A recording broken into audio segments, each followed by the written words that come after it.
ये अमीन जी, तहव्वुर राणा का भारत आने का जो रास्ता है वो साफ हो गया है। आप इसको कैसे देखते हैं? भारत के लिए कितनी बड़ी उपलब्धि, हालांकि इस मामले को लेकर राजनीति भी खूब तेज हो रही है। देखिए, जी। ऐसा है कि विदेश मंत्रालय में था जी। तो डॉक्टर अशोक खत्री हमारे लॉस एंजलिस में थे वहां जी। पर, कि हमारे काउंसल जनरल थे। जी। ये उस वक्त का मामला है, 2008 का। और तब मैं विदेश मंत्रालय में ही था। जी।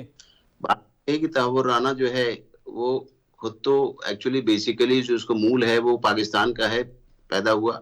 जी। और ये परिवार आ चुका था यहाँ पर कनाडा में, और वहां इन्होंने उसकी शरण ली कनाडा की। और उसके बाद ये लोग माइग्रेट कर गए और इनका आना जाना अमेरिका में था। और जी। इन्होंने क्या किया है कि ये जो कॉकस था जिसमें कि आप अभी बात कर रहे थे, जी। डेविड हेड, तो ये डेविड जी। हेडली के साथ मिलकर ने इसको लेके हिंदुस्तान आए थे, रेकी की थी।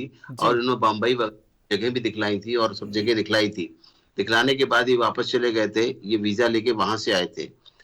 और आप ये समझिए कि किस तरीके से विभत्स घटना हुई है जी। 26/11 की, जो इतिहास जी। में एक काले अक्षर लिखी गई। जी। और मुंबई के अंदर किस तरीके से टर्मिनल पे हमला हुआ, बस टर्मिनल पे हमला हुआ। उसके बाद आप देखिए कई जगहों पे एक साथ हमले किए गए जी। थे। आतंकों की आप देखेंगे, इस आतंक के हमले से हमारा देश दहल गया था। और आप देखेंगे कि टर्मिनल के छत्रपति शिवाजी के साथ, और उसके बाद ताज होटल पैलेस में वहां हुआ, ओबेराय में हुआ। जी। और आप देखिए मेट्रो सिनेमा के पास हुआ, और नरीमन पॉइंट के पास हुआ। जी। इन लोगों को एक्चुअली क्या है कि यहाँ पे ये सूचना मिली थी कि जी। यहाँ पर कुछ इजरायली लोग रहते हैं यहाँ पर। तो वहां पे काफी धमाके हुए, और इन लोगों ने सोची समझी नीति के तहत काफी देश का नुकसान किया। जी। और उस वक्त की सरकार ने कहा था कि इनको लाया जाए, लेकिन देखिए हर चीज का एक डिप्लोमेटिक स्तर होता है, बात जी। करने का तरीका होता है। अब अगर ये आतंकवादी किसी देश दूसरे देशों में जा चुके हैं, उसके लिए एक डिप्लोमेटिक स्तर से बातचीत होती है, और उनको कहा जाता है कि अगर हमारे जी। देश में इनको दे दिया गया है तो ये चीजें जो है हमारे देश के through, ministry of foreign affairs के थ्रू जी। उस देश को भेजी जाती हैं, और डिप्लोमेट तय करते हैं इस बात को, वहां परसू करते हैं। जी। ये जी अभी जो हम सुन रहे थे किसी और से भी, जो जी। ये कह रहे थे इस बात को कि मोदी जी ने कहा कि जी। 2014 से हम उसको ले आएंगे दाऊद इब्राहिम को। जी। देखिए ये किसी के हाथ में नहीं होता है। अगर हमारे देश के अंदर, जी।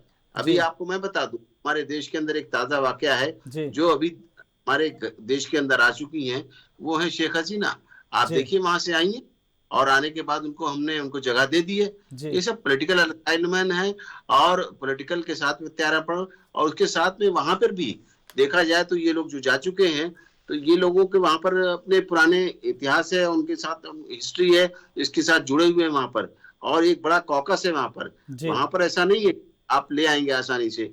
तो मोदी जी ने जब से गवर्नमेंट आई है, कोशिश यही की है कि जितने से ज्यादा हमारे यहाँ, चाहे किसी तौर के आतंकवादी रहे हों, जी। चाहे आतंकवाद के तौर पे हों, चाहे वो आर्थिक आतंकवादी की बात जो दे रहे थे, जी। नीरव मोदी में विजय माल्या, किसके लिए नहीं किया हमारी सरकार ने।